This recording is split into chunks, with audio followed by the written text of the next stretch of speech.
For 4 months of the 24-25 NBA season, the Golden State Warriors offense was mediocre at best. And the number one thing they needed to acquire at the trade deadline was more offense. Somebody who could spark this stagnant unit.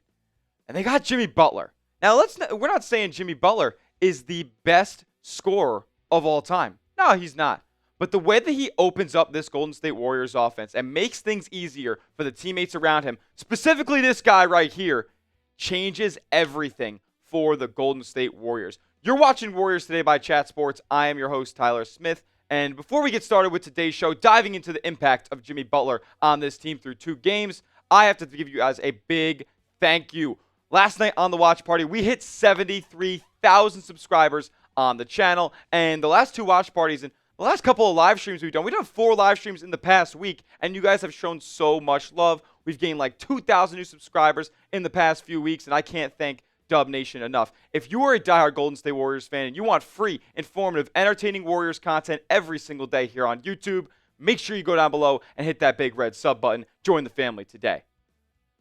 All right, so let's talk about, at the start of today's video, the impact of Jimmy Butler, how it affects Steph, how it affects 30, because Golden State can't win a championship unless he is playing at an elite level. I'm talking top 10, top 7, maybe even top 5 level to go out there and maybe secure a finals appearance in the Western Conference, an uber competitive Western Conference. And in the 2 games that Steph has been a teammate of Jimmy Butler, he said that every possession does not feel as hard. And it looks apparent when you look at the box scores. 34 points against the Chicago Bulls, following it up with 38 in Milwaukee last night, or on Monday night, excuse me.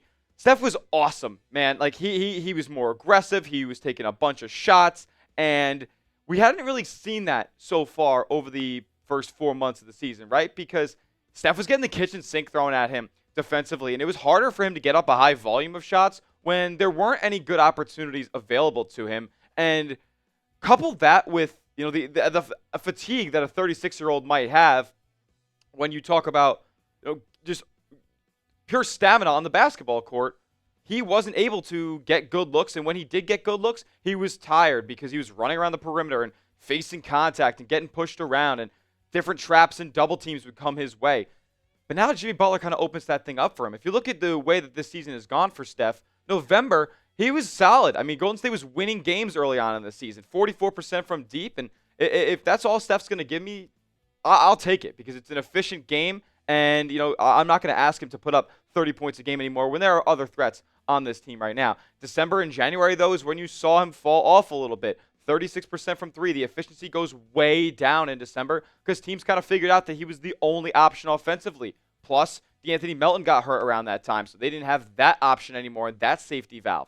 January rolls around, and he picks up the efficiencies, but Golden State's not winning games at the end of the day. They're still, 2 wins here, 3 losses there, a loss here, a loss there. It was just a total inconsistent brand of basketball. And now you see February, and he's being uber efficient, not uber efficient, uber high volume of shots, and that's reflected in the 33 points per game through 5 so far this year. And he's joining elite company. Like, for a 36-year-old player to be doing this right now, it's not normal. It's not normal. Only the all-time greats have done it, like Michael Jordan, LeBron, and Karl Malone. Like, Steph is the 4th player in NBA history to have 4 straight games of 30-plus points. And to have the 2 games that he's had with Jimmy Butler as a teammate be monster outings, like that just shows that this team has a super high ceiling with Butler out there on the floor. Steph talked about the attention that he's seeing on defense now with Butler as the safety valve. Here's what Steph had to say. So you still see attention, you still see defenses, but you have to worry about something else. I want to be aggressive. Earlier in the year, that aggression didn't necessarily lead to anything as consistently as it has in the last 2 games. And in those last 2 games, Steph has gotten up an uber amount of shots. And basically throughout February so far, throughout the first 4 months of the year, and the previous 3 months before February, Steph had 199 shots in November, 195 in December, and 222 in January. Already has 130 up in February, so it's just great to see that he has the ability to be more aggressive and get more shots up. He's the best shot maker on this team. 43 field goal attempts over the last 2 games. If he's getting up 20 to 25 shots a game, that is what I love to see. I saw too many box scores this season where Steph is only getting up 14, 15 shots. What are we doing? He's a top 10 player ever, and he's by far the best player and the best offensive threat on this team. He has to be getting up 20-plus shots a game. I don't care that he's 36. They're going all in for a championship right now. They need to get his shots up. And it's going to become easier now that Jimmy Butler is a part of this team. Like, Steph has had to work really, really hard. I said it before. He's facing double teams. He's facing traps. Those will continue to decrease as Jimmy Butler becomes more acclimated to this offense, as he becomes into a bigger role. Like, I expect Jimmy to be more of a point forward who initiates the offense. Like, in this Bucks game, you can tell that Jimmy's not completely incorporated yet because we got Buddy Hield initiating, bringing the ball up a lot of the time. I think Jimmy's going to step into that role soon enough, and that's going to open things up for Steph, as Jimmy is one of the best ISO players in this league. If the Warriors want to win a title, Steph has to be taking a lot of shots, and let's be honest, he's got to hit a lot of them too. And if you believe in him, show me down in the comment section. Type 30 if you believe in Steph Curry. Does that rhyme a little bit? I'm not so sure if that rhymes. It sounded good when I was writing it in my head. But type 30 if you believe in Steph to lead the Warriors back to a high playoff seed and potentially a Western Conference playoff run. In the last two games for Steph, Steve Kerr, and this is a trend throughout his coaching career, that he likes to take Steph out over these last few years, late in the third quarter, early fourth quarter, and see how the team kind of fends without him. And then for the last 8, 9, 7 minutes of the game, throw him in, and he'll close it out. He came off the floor in the last two games, or in the early fourth quarter last night, and in the late third quarter against Chicago. Golden State fared pretty well. We're going to talk about that on the back half of today's show, as Golden State has another luxury at part of this Jimmy Butler edition. That in a moment. But first, I got to give a major shout out to today's sponsor, and that is Prize Picks. Prize Picks is America's #1 daily fantasy sports platform because it's daily fantasy made easy. It's got over 10 million active members, and you already know I'm one of them. I've been a customer longer than they've even been a sponsor here at Chat Sports, because it's so fun to watch your favorite sports and win real money in real time. I'm talking up to 1,000 times your money on Prize Picks. And they're always trying to hook you up with incredible deals, like a free $50 in your account when you sign up using our promo code CLNS and place your first $5 entry. Free $50. You don't even have to win to receive that $50. You might be asking, how do you place an entry on Prize Picks? Well, it's super simple. All you guys got to do is pick a lineup of 2 to 6 player stat projections and just pick more or less, whether it's basketball, baseball's coming up, you got hockey, you got esports, college sports as well, and you can mix and match them. For example, here's my lineup for tonight's basketball slate. We have Joel Embiid, and you see this discounted stat projection there. That's another deal that Prize Picks like to offer because it's Taco Tuesday. More than 36.5 points, rebounds, assists. You can take that to the bank. Jalen Brunson, more than 5.5 3-pointers attempted. It's a grudge match in Indiana, and I think Jalen Brunson is going to be playing at a very high level offensively. Ryan Kalkbrenner, we see we're mixing and matching college sports involved as well. They are matching up with the UConn Huskies, and Dan Hurley always says that Kalkbrenner gives them problems. I got more than 7.5 rebounds for Kalkbrenner. If I hit this lineup and all three go down, I'll win 5x my money on Prize Picks. But you can win up to 1,000 times your money on Prize Picks. So download the app, take advantage of all the deals, and use our promo code CLNS for $50 instantly when you place your first $5 entry. You don't even need to win to receive the $50. It's guaranteed. Prize Picks. Run your game. All that information will be clickable down in the comment section and description of today's video. All right, so here's where Steph came out on the Monday game versus the Milwaukee Bucks. He subs out with 3 minutes left to go in the third quarter. Golden State's up 3. And he subs back in with 8 minutes to go in the fourth quarter. Just like I mentioned, the trend that Steve Kerr likes to have, subbing him in and out. And Golden State's up 99-92. Like, they held their own. And this lineup that was out there was spearheaded by Jimmy Butler. Because, and I'm not saying that, changing a 3-point lead to a 7-point lead is something out of this world and something we've never seen before. But it is an absolute positive when Jimmy Butler is running out there with a lineup of, let's be honest, 4 bench players. And I love Quinten Post, and I hope he starts the rest of the season. More on him in just a moment. But you could argue that 3 of these guys should be absolute rotational bench guys on a championship contender. Like, we had Buddy Hield and Moses Moody starting last night in the small ball lineup that Steve Kerr wanted to run. But let's be honest, like I would be much more confident if Golden State had a better option than Buddy Hield at the 2. And Moses Moody, I like him, but he's a 6'5" power forward. I'm not so sure how feasible that is against the Western Conference's elite big men. Quinten Post, love him. But Jimmy Butler spearheaded a lineup of bench players, and they kept the lead, and they extended the lead to 7 points. Jimmy can lead that type of unit. He can be a hero ball type of player. Like I say, he's one of the best ISO guys in this league, and Golden State is only going to be better served when Curry is off the floor when Jimmy is in the game. Like that's definitely something that I want to see more and more. Understandably, I like to see Steph and Jimmy on the floor together, but when Steph is off, I think Jimmy has got to be on. He's making too much money to be playing limited minutes on this team, even though he is getting up there in age.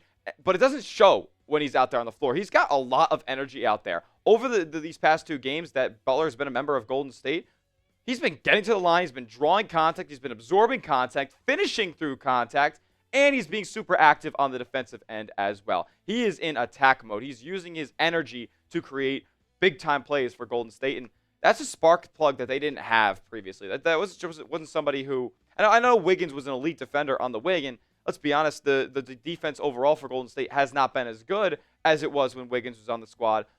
But that's going to come in due time. I think that's only going to improve. And Jimmy Butler's already creating turnovers, already creating havoc on the floor for Golden State, getting out and running in transition and adding new and more elements to their offense and defense, to be quite honest. Here's what Jimmy had to say about his role on this roster. Attack, attack, attack, attack. Get into the paint, finish where I can, and get fouled. I got the easy job. I'm open a lot of the time. I love Jimmy when he is in attack mode, getting to the free throw line, which is what Golden State is ranked at the bottom of the league at so far this season. And over his past 2 games, he's been getting to the line a ton. Like I just said, 28 free throw attempts in his first 2 outings for Golden State.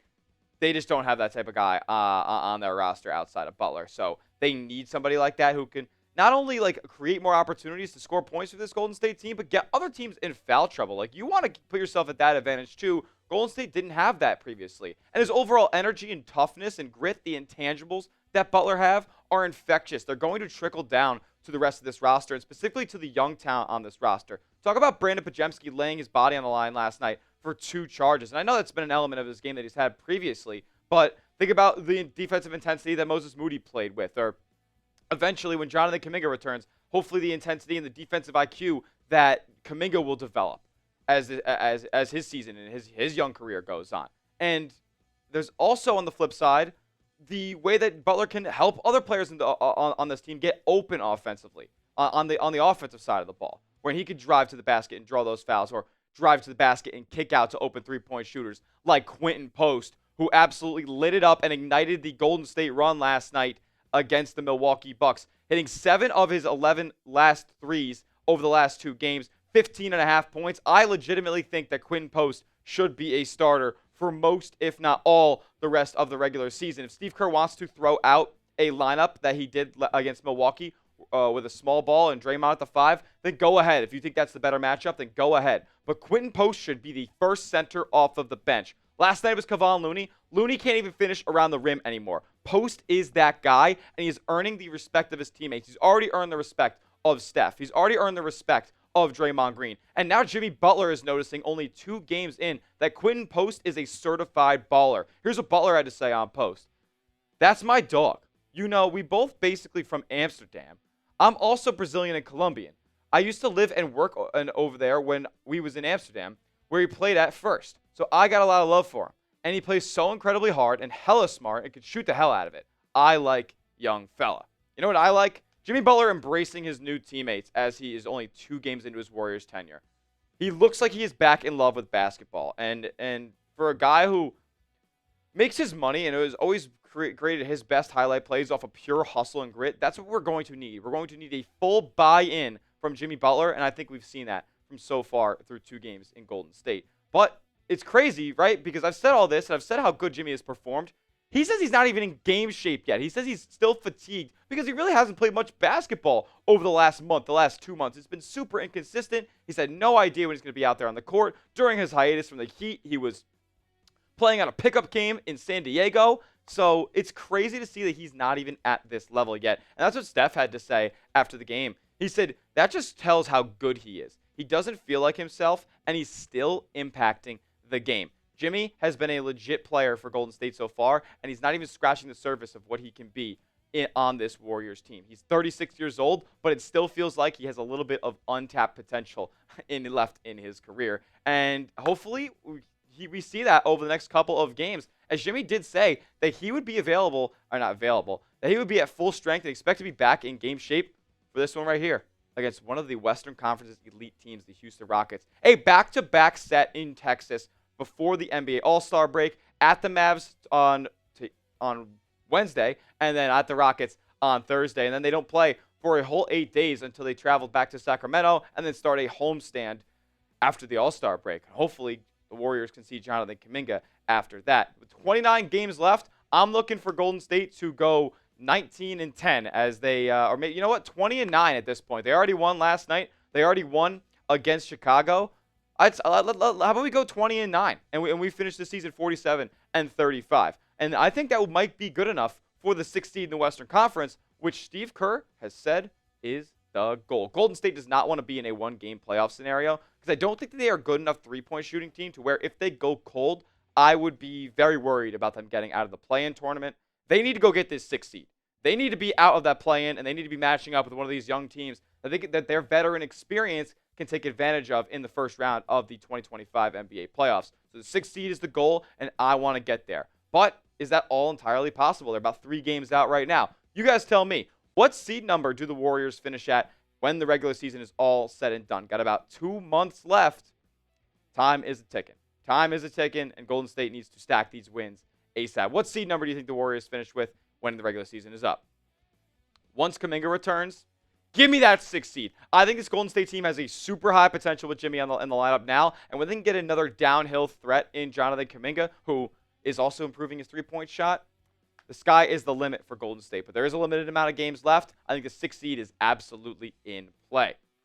If you made it to the end of today's video, give me a Dub Nation. If you're an absolute real one and you are one of the 73,000 proud subscribers that we have on this channel, go down below in the comment section and give me a Dub Nation. I'll be liking and replying to all of them. I'm trying to see who the real ones are and see if we can cultivate a family. And maybe when I say, what's going on, Dub Nation, you guys will know what I'm talking about.